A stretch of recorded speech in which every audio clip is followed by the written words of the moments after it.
क्या किसी एक इंसान के शब्द सच में दुनिया बदल सकते हैं? आज हम बात करने वाले हैं W.H. ऑर्डन की कविता की, उस ताकत के बारे में जो तानाशाही के दिल में झांकती है और आज भी हमारे लिए एक बहुत शक्तिशाली चेतावनी है। आइए शुरुआत करते हैं ऑर्डन की कविता एक तानाशाह का समाधि लेख की इन दो सीधी साधी लेकिन बहुत परेशान कर देने वाली पंक्तियों से। जरा इनकी ताकत को महसूस कीजिए। सिर्फ इन 2 लाइनों में सोचिए, ऑर्डन ने तानाशाही का पूरा सार हमारे सामने रख दिया है। वो हमें एक ऐसी दुनिया दिखाते हैं जहां किसी एक इंसान की भावनाएं, उसकी हंसी हो या उसके आंसू, लाखों लोगों की जिंदगी और मौत का सवाल बन जाती हैं। और यहीं पर हमें शक्ति का एक क्रूर, एक अजीब सा विरोधाभास देखने को मिलता है।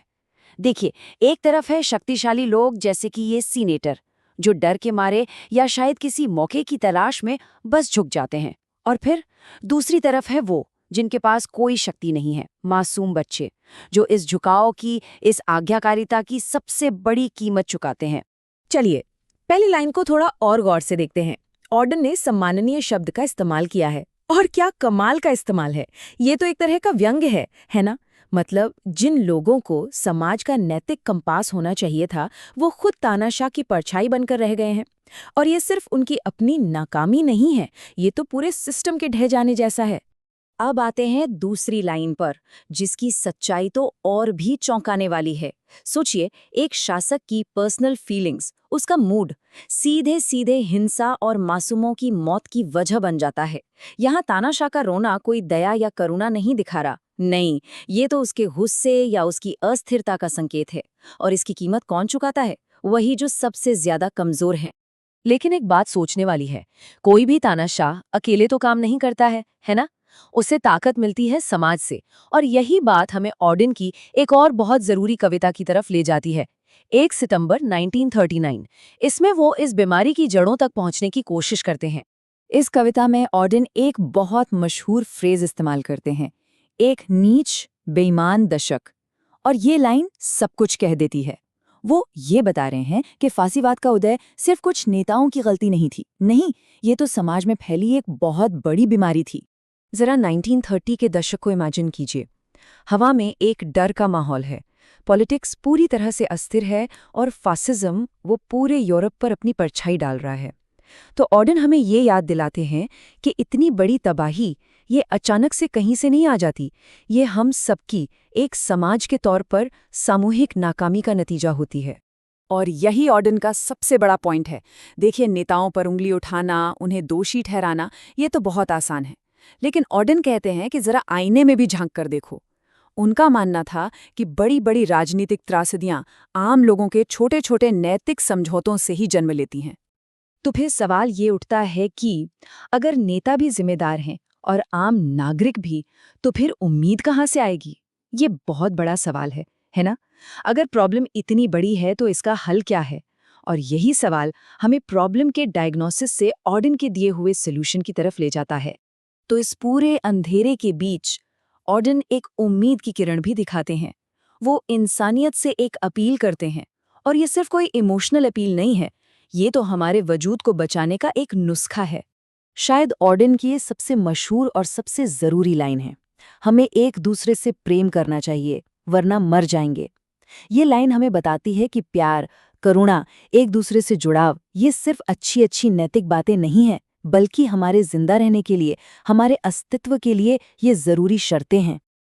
देखिए, ऑर्डन के लिए प्रेम का मतलब सिर्फ एक फीलिंग या इमोशन नहीं है, ये एक प्रैक्टिकल सॉल्यूशन है। किस चीज का? नफरत, डर और तानाशाही से पैदा होने वाले दर्द का।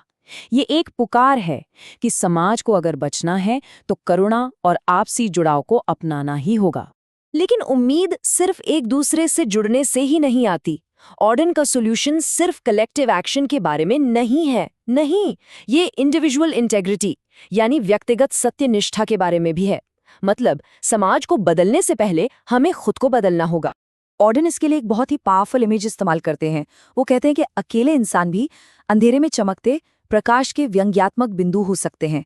इसका मतलब क्या है?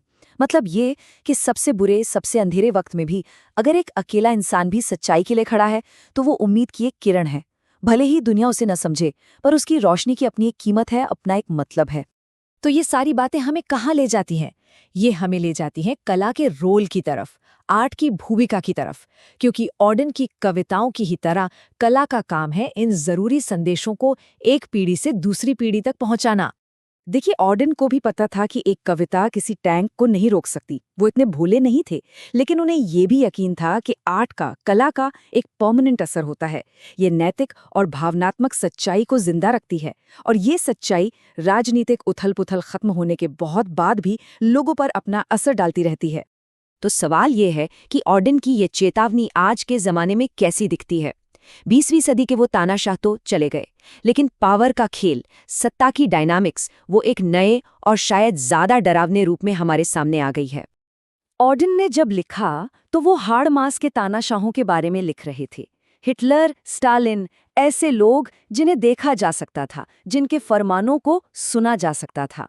लेकिन आज का बड़ा सवाल ये है कि जब तानाशाही किसी इंसान की नहीं बल्कि कोड से बनी हो, तब वो कैसी दिखती है?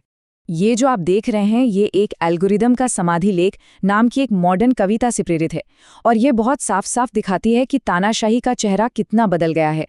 देखिए, जहां पहले एक सिंहासन होता था, अब वहां एक अदृश्य कोड है। जहां पहले डर और हिंसा से काबू किया जाता था, अब वहां चॉइस यानी पसंद का एक भ्रम है। और शारीरिक जंजीरों की जगह अब वो अंदरूनी आदेश हैं, जिन्हें हम खुद अपनी मर्जी से मान रहे हैं। चलिए, इस विश्लेषण को इन्हीं परेशान करने वाले शब्दों के साथ खत्म करते हैं।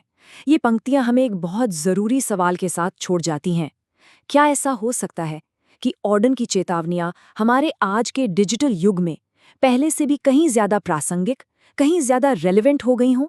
एक ऐसा युग जहां सबसे मजबूत जंजीरें वो हैं जो हमें दिखाई तो नहीं देती, लेकिन जिन्हें हम खुद अपनी मर्जी से पहनते हैं।